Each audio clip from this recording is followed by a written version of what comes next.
In this lesson, we'll be talking about the techniques in drawing trend lines. If you missed the first video, kindly visit my channel and search for Mastering Price Action Part 1. This is all part of a much bigger course on mastering price action. You want to learn from the beginner stages to the advanced stages.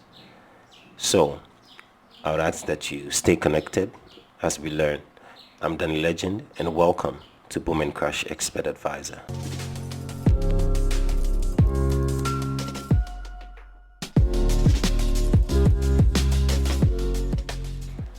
Today we'll be talking about connecting higher lows, lower highs, and drawing parallels of highs and lows, and then the triple fan trend line. 3 things. So we start with connecting higher lows and lower highs. So what this simply means is there's a higher of the low and there's the lower of the high. For instance, if I take my trend line and I draw from this point to this point, you see that this we can take this as a low point in the chart, the entire chart. We can pick this as a low point, and we can pick this as a higher low point because the market went up and came down to form a new low and went up again, but the new low that was formed is higher than the previous low we drew from. So this is a higher low. And one significant thing you want to know is that when you're drawing trend lines, you like to draw them into the future. So I would right click, properties, go to the parameters and take ray bright, click OK. So it's into the future, it's ahead of the time. Right, so this is how you draw a higher low.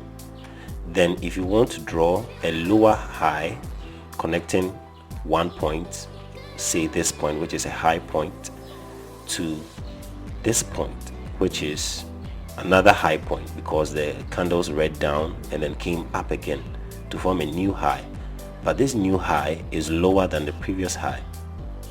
So this is a lower high, and then you see it go down again until there's a break here. We are going to talk about the breaking trend lines very soon and how to know there's an actual break. So this is how you draw higher lows and lower highs. We could, pick another instance and draw something again. You could pick this and take our trend line, draw from this point and connect it to this point.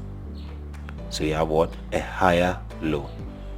This low is higher than the previous. Then we could look for another point, say here, and draw a lower high. So this is a high point, there's another high point, but this high point is lower than this point.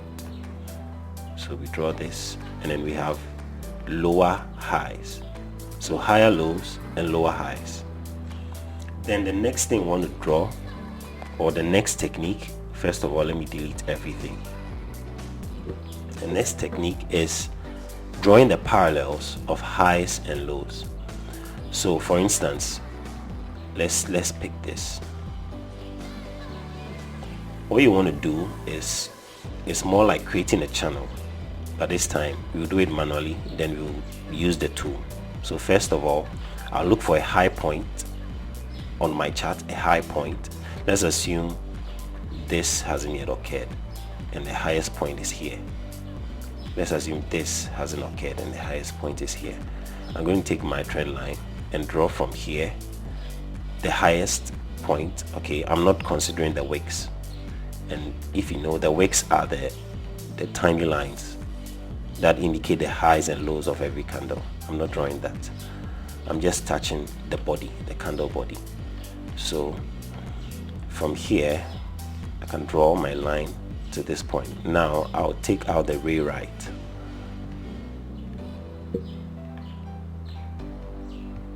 Let me just do this to the low point. I think this is the lowest body point.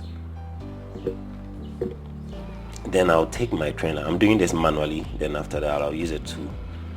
So I can take this and draw a parallel line to this. I'm drawing the parallel line into the future. So one of the significance of this is that if you have a parallel, okay, if you have a channel and the price breaks the parallel of the high and the low, you have a high and you have a low. When the price breaks the parallel, then you have a change, a significant change in price movement. Then let's take the tool. Now if you didn't get anything I said, you can always go back and listen. So we look for the tool.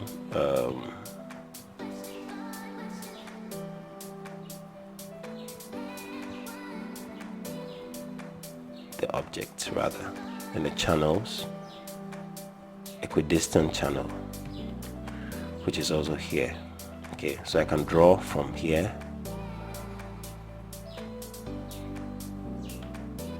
Sorry.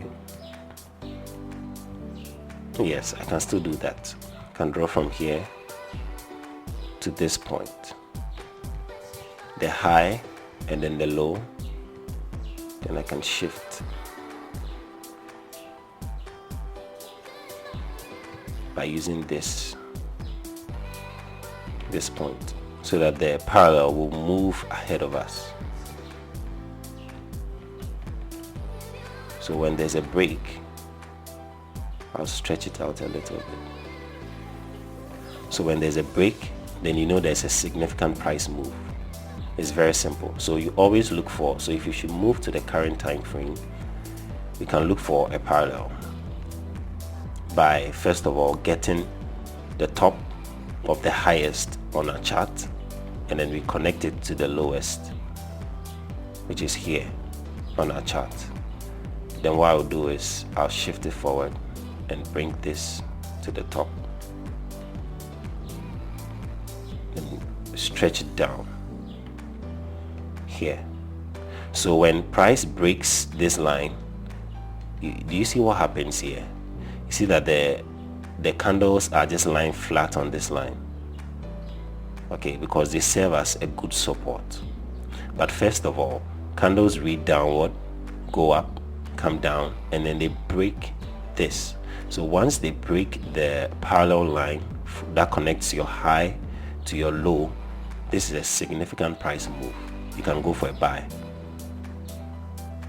There's a good buy opportunity. And when it comes down, it comes to hover over the support and it bounces back up. So that is how you draw your trend line, using the parallels of highs and lows. Then the third one we want to look at is the triple fan trend line. Triple fans have an origin and 3 subsequent points.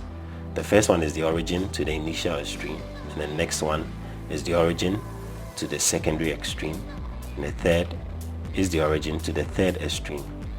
And always a price break through the third trend line in triple fan signifies a significant price move, like I said. So we can look for a high. Let me change to about 5 minutes just to test other time frames. Let's try and create a triple fan here. So at this point, I could pick any point as my origin. Usually the point I'm going to pick as my origin should be more than 50%. It should be at the top half of the chart, or it should be a high point in the past data. I'm going to pick this as my origin. Then I'll pick my trend line. I'll draw from here to the next lower high, and then I'll stretch it out. So properties, rewrite, and I stretch it out. Then I pick the trend line again and connect this to the second high. So there's another lower high. I connect it. So I have 2 spines of the fan. Means it's left with 1. So I take this and I connect it to another high, either this or this, but I'll connect it to the closest.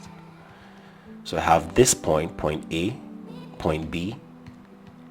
I would like to write here. So point A, then I have point B,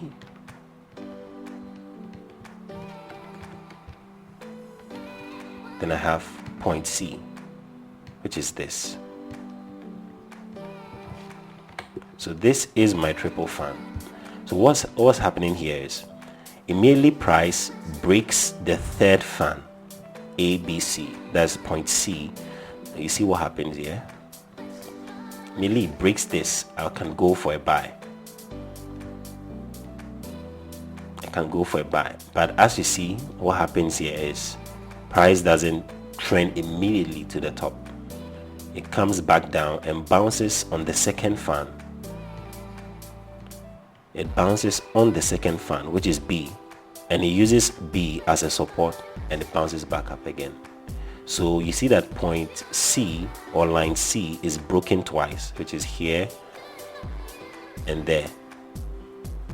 So eventually the candles used one of our highs as a support, and then it went up. So that is how you use the triple fan. Look for any high point in the past data. So for instance, this is the current market price, or this is the current market movement. So we can take our line here and then draw, connect it to this high, and then take the trend line again, connect it to another high. And what we do is we wait for the third. And the third part of the triple fan can also be above the origin. Although this is the origin, the third point can move up and bypass the origin and come down again, and then you trace it. Okay, so let's assume this was our initial point, this was our origin, and this point, this very high point, say this very high point is our third. If it's the third, most likely it's not going to break it. So if it does not break the third, that means that the triple fan wasn't useful. That's the only case the triple fan is not useful, when the third is not broken. It's the third trend line that carries the most weight. And by drawing these trend lines, you'll be ahead of the crowd in identifying this significant price move. Right, so in our next lesson, we'll be talking about identifying trend line breaks and the trend lines and the wave principle. Thanks for watching. Bye.